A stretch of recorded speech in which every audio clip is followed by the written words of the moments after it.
Oh, my God. Can you just leave me for a moment, please? I will get what I can, but there's a huge change in the running order here. Stand by, VT20. Stand by, TX. A, B, C, and D in that order from 5 seconds. 9, 8, 7, 6, Run VT20. 5, 4, 3, 2, This is BBC 1, 0.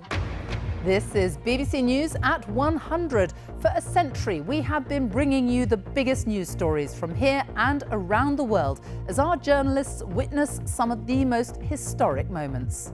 From Richard Dimbleby, the BBC's first war reporter who broadcast from RAF fighter planes during World War II. The bombers of the main force are now streaming in above and below us. As we drive steadily over Cologne in a dead level straight line, the German flak is winking and flashing. To Kate Adie on the scene as Chinese troops fired on protesters in Tiananmen Square. After hours of shooting and facing a line of troops, the crowd is still here. They're shouting, "Stop the killing and down with the government." And who can forget Michael Burke's reports from Africa as he revealed the full scale of the famine in Ethiopia. Dawn, and as the sun breaks through the piercing chill of night on the plain outside Coram, it lights up a biblical famine. His reports were a watershed moment that led to this.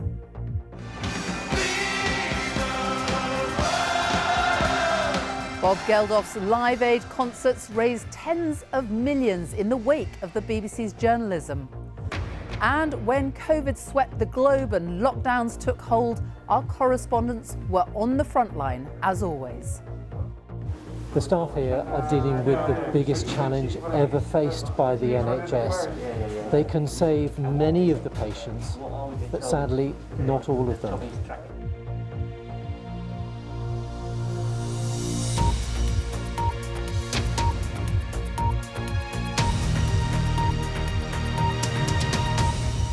Hello and welcome to BBC News as we mark our 100th birthday. And what a century it has been. Technology has revolutionised the way we bring the news to you. But at the heart of it all, our job remains the same. And that is to bring you the news that matters when it happens.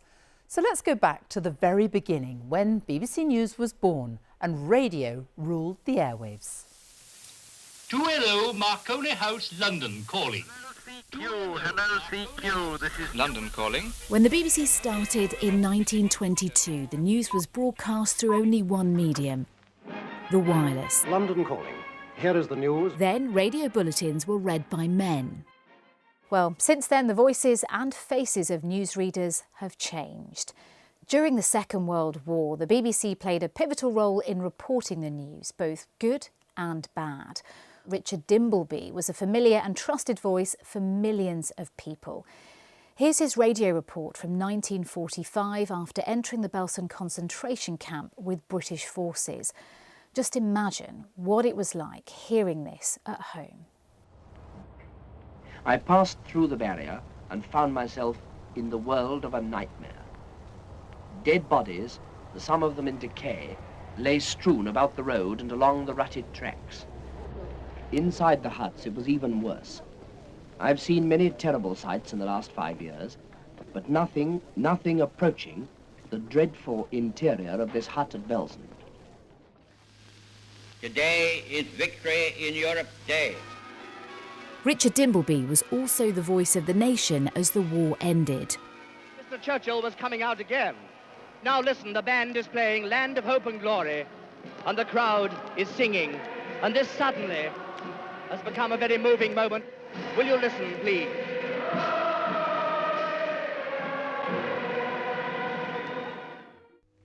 Here is the news. In the 1950s, we saw the first regular television news bulletins. After Manchester United's air crash at Munich this afternoon.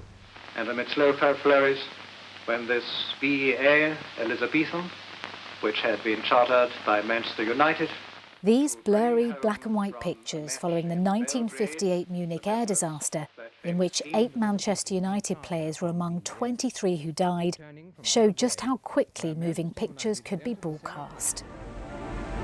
Film stories from abroad also arrive here from the BBC's camera crews overseas. We are trusted around the world. Standing on top of the Berlin Wall, which for years has been the most potent symbol of the division of Europe. Mr. Mandela, James Robbins, BBC News from London. Can you describe your emotions as you came out of the prison? I was completely overwhelmed.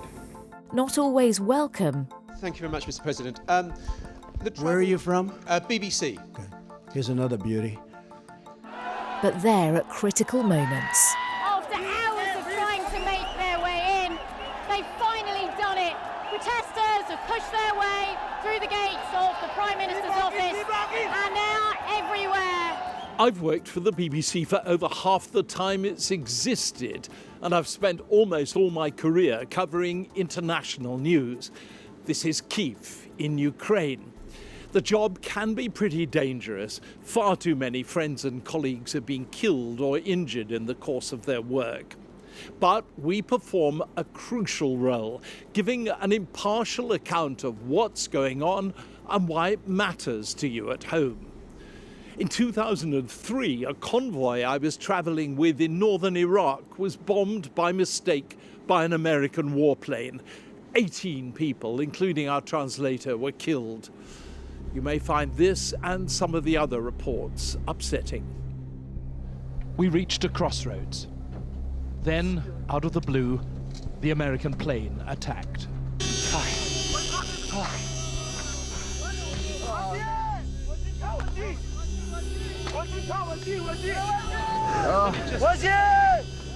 Guy right beside him. You're right. The ammunition and rockets in the wrecked cars began exploding. The bomb had landed only 10 yards away from us. I even saw it fall. For decades, we've had teams on the ground reporting conflict. The Vietnam War. This is a very humiliating day for the South Vietnamese army, and we're hoping that this is the very last battle outside Saigon. Battles between India and Pakistan. Well, we haven't been here for more than 7 or 8 minutes at this airfield, and in that time there have been 3 strikes. This is the 3rd one coming over now. There's the big guns going on, and there's a Sabre just gone overhead. With British forces in the South Atlantic. Argentina has invaded the Falklands. I'm not allowed to say how many planes joined the raid, but I counted them all out, and I counted them all back. America under attack. Steve, I understand that you were in the World Trade Center when it was struck. I was on the ground floor of the building. There was a huge bang in the yard which separates the 2 huge towers which are the World Trade Center. Seconds later, there were 2 or 3 similar huge explosions, and the building literally shook. And a tragedy abroad which moved many at home. An early morning car crash in a Paris underpass ended a life with more than its share of pain and courage, warmth and compassion.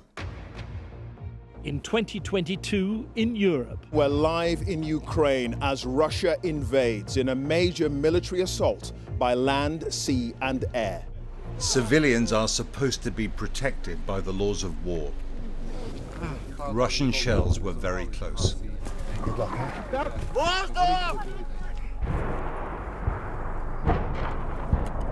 Stopping was not an option. I'm okay, she said. Keep going. There's a fair amount of incoming fire coming into this now. Artillery fire, there are loads of civilians around.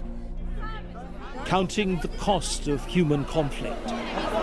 So the women and children are being pulled from the crowd on the stairs now so that they can board the train. The police, again, are outnumbered, but they are doing their best. I've seen them go down there into the crowds and try and calm people. But it's very, very difficult given the volatility of the situation. And the impact on the most vulnerable. 5-year-old Malik is slowly getting used to walking. She lost her left leg when her home in Syria was bombed last year. Bye. Bye. How difficult is it for you as a mum in this situation? It is difficult. Our place and our caravan, they are not fit for living in. The dispossessed of eastern Congo. The scene here now is absolutely chaotic. Children are being trampled in the rush as people push their way through the gates. We saw youngsters in distress and helped drag them to safety. Another terrifying moment for children already traumatized by conflict. 2 rows of concrete blocks are now home for 38 families. Crude metal roofs don't keep winter snows out, and they don't keep anyone warm. The children are everywhere, and you see them there. Their hands are freezing, and their teeth are chattering. They're so cold. We all live in an age of non-stop news, with information literally at your fingertip. And we have news teams right across the UK, chasing stories, checking facts, reporting accurately and fairly. And I have a vague memory of being about 5 or 6 years old and seeing television reports of a real disaster that had happened in a village not far from where I lived.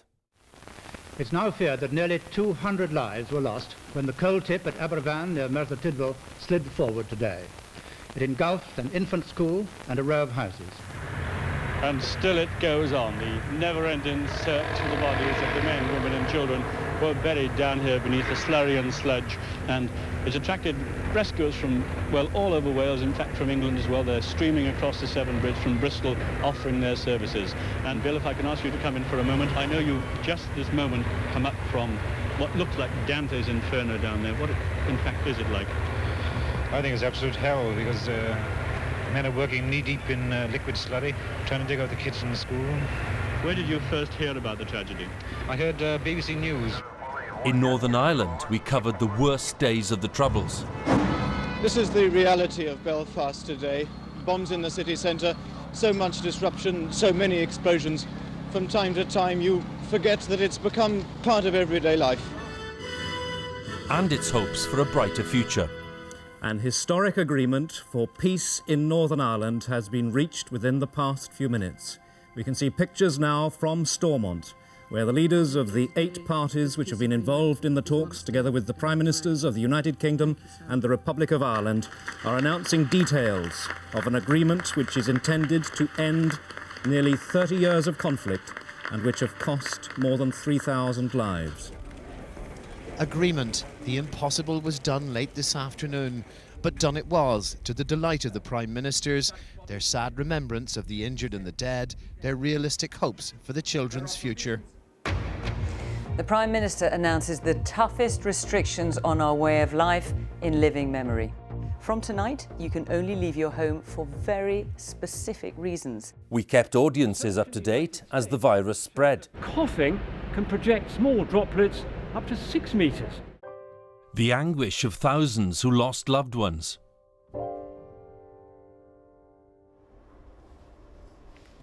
Families separated by the pandemic. Oh, you can't touch my hand. This is the first time Julie Bennett has seen her father in 4 weeks. Heartbreaking, heartbreaking. Those supporting the work of the NHS. Thank you, Captain Tom from the NHS. Those working for it. Somebody have to be a doctor, one have to be a nurse, and somebody have to be a domestic. So I'm proud of what I am. Because all together, we can bear you're helping to save lives. We have all of us come together and then we save more lives. And the first signs of hope. Margaret, aged 90, was the very first patient to receive the newly approved coronavirus vaccine. And what do you say to those who might be having second thoughts about having this vaccine? It's the best thing that's ever happened.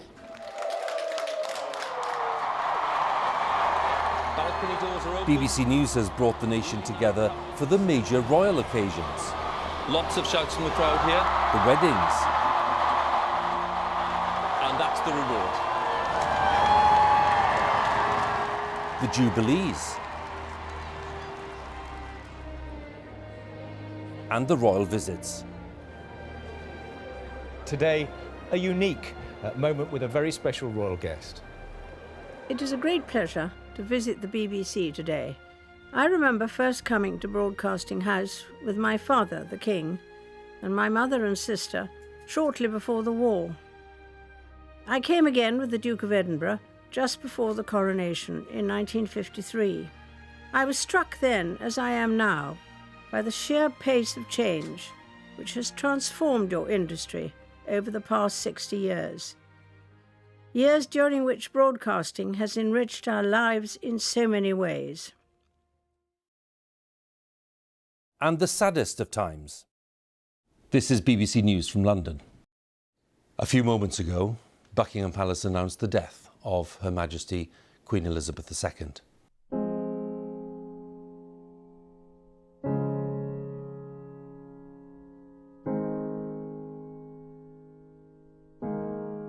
Good morning. Welcome to BBC Breakfast. We're at Westminster Abbey on an historic day. On the coffin, a card handwritten by the King in loving and devoted memory, Charles R.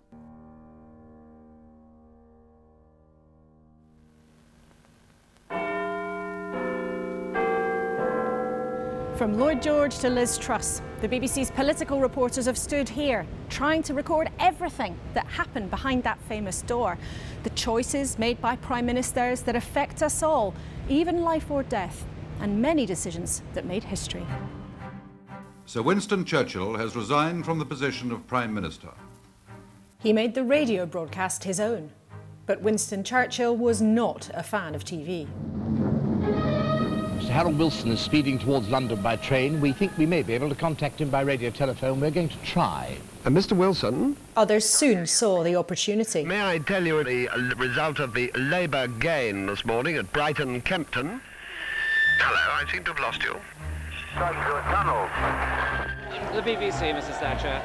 Crafted their sound bites. Where there is doubt, may we bring faith, and where there is despair, may we bring hope. What there are hundreds of members of the media who swarm around the Prime Minister. Had fun at our expense. And the idea from the Conservatives' point of view is to get the best possible Mrs. Thatcher, could I ask you to comment? Their cameras captured history. It's here, this is the microphone. Naturally very pleased that I got more. We saw power transferred. The Scottish Parliament adjourned on the 25th day of March in the year 1707 is hereby reconvened. So, Wales, after all that, has voted yes. And it is a very good morning in Wales. Good morning from Brian Redhead and John Humphreys. It's Thursday. Testy conversations. Well, you've been a supporter of the Labour Party all your life, Brian, so I expect you to say something like that. Do you think we should have a 1 minute silence now in this interview for you to apologise for daring to suggest that you know how I vote? Did you threaten to overrule him? I did not overrule Derek Did Lewis. you threaten to overrule him? I took advice on what I could or could not do. Did you threaten to overrule him? The common market embraced. You see, yes is now showing at 67%. Then the EU rejected. The British people have spoken, and the answer is we're out. We saw them come. We'll have a new Prime Minister in that building behind me by Wednesday evening. And go.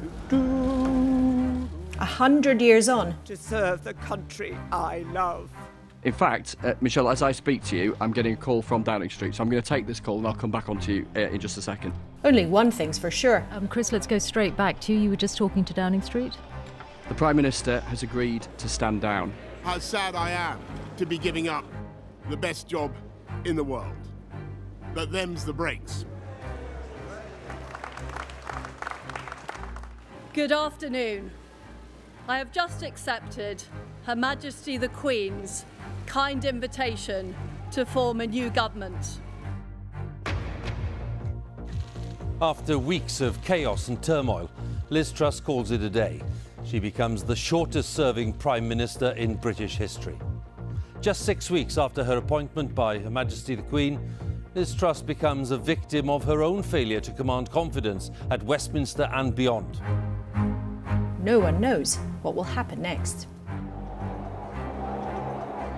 10 to 12 this morning, Downing Street's security gates had swung open, the motorcade swept in, heralding another new arrival here. Here he comes, Rishi Sunak, walking up Downing Street alone to the podium to address the country for the first time as Prime Minister.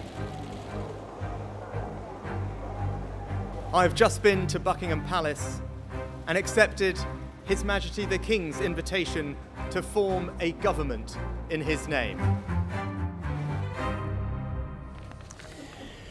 News bulletins on TV and radio are always done live. Now, most of the time, everything goes smoothly, but just occasionally, it doesn't. One night, a group of protesters invaded the 6 o'clock news studio, and I ended up sitting on one of them. On the air. Oh, who is in there? Get security. Get security, quickly. Mexcuso. Good evening. The headlines at 6 o'clock. Run In the out. House of Lords, a vote is taking place now on a challenge to the poll tax. Tory rebels have said that the tax is unfair and unpopular. Now. And I do apologise if you're hearing quite a lot of noise in this studio at the moment. I'm afraid that we have rather been invaded. This is BBC World News. I'm Jonathan Charles, kept hidden for almost 2 decades and forced to bear children. 2 other workers are being treated after they inhaled anthrax, and tests are now starting on all 2,000 people who work at the centre. He'd come to BBC Television Centre for a job interview as a computer IT assistant. Instead, Guy Gomer was mistaken for an expert on the internet music scene. Well, Guy Cuny is the editor of the technology website News Wireless. Were you surprised by this verdict today? I was not expecting that.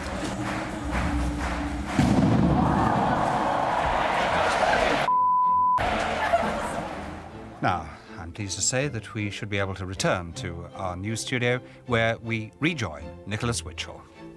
Well, I must apologise to you. We have had a fire here at the television centre. Causing problems in Derbyshire, Leicestershire and the Severn Valley, where thousands of acres are underwater. Sorry about that.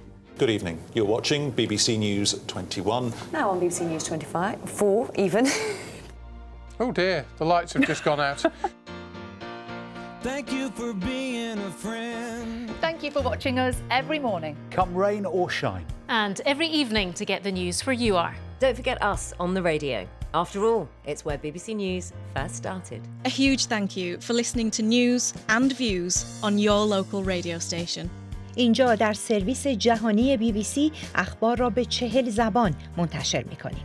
Thank you for trusting our impartial online reporting and analysis.